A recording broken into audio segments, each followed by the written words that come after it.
అంబేద్కర్ జిల్లా రాజోల్లోని కొబ్బరి చెట్ల రైతులు పూర్తిగా నష్టపోయారు.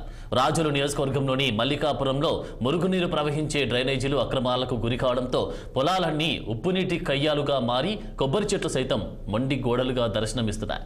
గోగన్న మఠం, శంకురాగుప్తం డ్రైనేజీలు ఆక్రమణలకు గురై పైనుంచి మురుగునీరు ప్రభావం లేక సముద్ర పోట్లకు నీరు పొలాల్లోకి ప్రవేశిస్తూ మొత్తం భూములన్నిటినీ ఉప్పు కయ్యలుగా మార్చేశాయి. ఈ మేరకు రాజోలు ఎమ్మెల్యే దేవ వరప్రసాద్ ఈ ప్రాంతాన్ని పరిశీలించి దిద్దుబాటు చర్యలు చేపట్టాలని అధికారులకు ఆదేశాలు జారీ చేశారు. ఇక దీనిపై మరింత సమాచారం మా ప్రతినిధి దుర్రాని అందిస్తారు. కోనసీమ జిల్లా రాజోల్ నియోజకవర్గంలోని మలికిపురంలో డ్రైనేజీలు ఆక్రమణకు గురవడంతో స్థానిక ప్రజలు మంచినీటి కరకట్లాడుతున్నారు. అలాగే భూములు కూడా ఎర్రబారిపోవడం, నేలబారిపోవడం, అలాగే సముద్రపు నీరు ఆటుపోట్లకి పారే అవకాశం లేక నీరంతా పొలాల్లో చేరుతూ ఉండడంతో కొబ్బరి చెట్లు, విలువైన కొబ్బరి చెట్లు సంపద జీవం చచ్చిపోతున్నాయి. అలాగే అక్కడ ఏం సాగు కూడా జరగట్లేదని రైతులు గగ్గోలు పెడుతున్నారు. ఒక్కసారి మనం అక్కడ పరిస్థితులు గమనిస్తే గనక ఈ సాధారణంగా సముద్రం అది శివారు భూములు, అవి అంటే టైలెండ్ ల్యాండ్స్ అంటారు.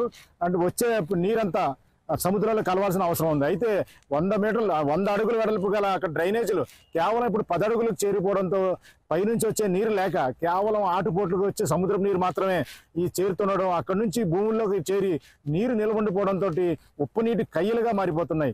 ఇప్పటికీ అక్కడ చెరువులు విచ్చలవిడిగా పెరిగిపోయి ఆ డ్రైనేజ్ ఆక్రమణలు అయితే చాలా దారుణంగా జరిగినాయి. దీనివల్ల పైనుంచి వచ్చే నీరు, చొక్క నీరు కూడా సముద్రంలోకి వెళ్లకుండానే ఈ సముద్రపు నీరు మాత్రం పొలాల్లోకి చేరిపోతుండడంతో రైతులు చాలా కాలం నుంచి గగ్గోలు పెడుతున్నారు. సుమారు 15 సంవత్సరాలుగా ఇక్కడ రైతులు ఉప్పు నీటి కయ్యలుగా మారిపోతున్న తమ పొలాలు చూసి అధికారులకు విన్నవిస్తున్నా ఇక్కడ పట్టించుకోలేదు.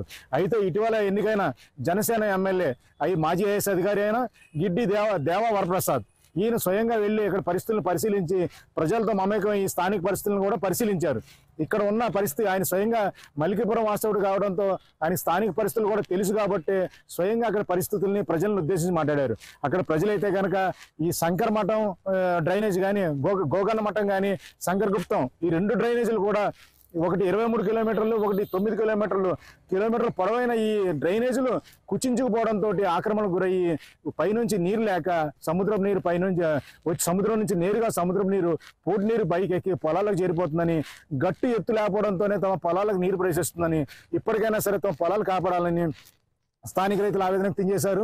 అయితే ఎమ్మెల్యే కూడా దీనిపైనే పరిశోధన చేస్తానని, చివరి పడతానని, ఈ ఉప్పు నీటి కయ్యగా మారిపోతున్న మలికిపురం వల్ల ఈ కిడ్నీ బాధితులు కూడా ఎక్కువ అవుతున్నారని, దీనికి కారణం కేవలం ఉప్పు నీటి కయ్యగా ఈ రాజోల్ దీవి మొత్తం మారిపోవడంగా ఆయన అభివర్ణిస్తున్నారు. స్థానిక ప్రజలు కూడా తమ వ్యతలు చాలా గట్టిగానే చెప్తున్నారు. ఇక్కడ చూసుకుంటే కనుక సుమారు ఈ 23 ఎకరాల్లో పెంచుతున్న కొబ్బరి తోటలు పూర్తిగా జీవం చచ్చిపోయి ఉన్నాయి. లక్షల కొబ్బరి చెట్లు ఇక్కడ కేవలం మొండిగా మిగిలిపోవడం మాత్రం చూపర్లకు చాలా దీనంగానే ఉంటుంది. అయితే ఇక్కడ పరిస్థితుల్ని నేరుగా ఎవరైనా చెయ్యాలి అనుకుంటే కనుక ముందుగా చేయాల్సింది డ్రైనేజీ పర్యవేక్షణ చేయాలి. డ్రైనేజీని శుభ్రం చేయడంతో పాటు దీన్ని సాగునీరు, మురుగునీరు ప్రవహించే దిశగా సరిదిద్దగలిగితే మాత్రం ఇక్కడ ప్రజల వ్యతలు కాస్తైనా తీరుతాయి.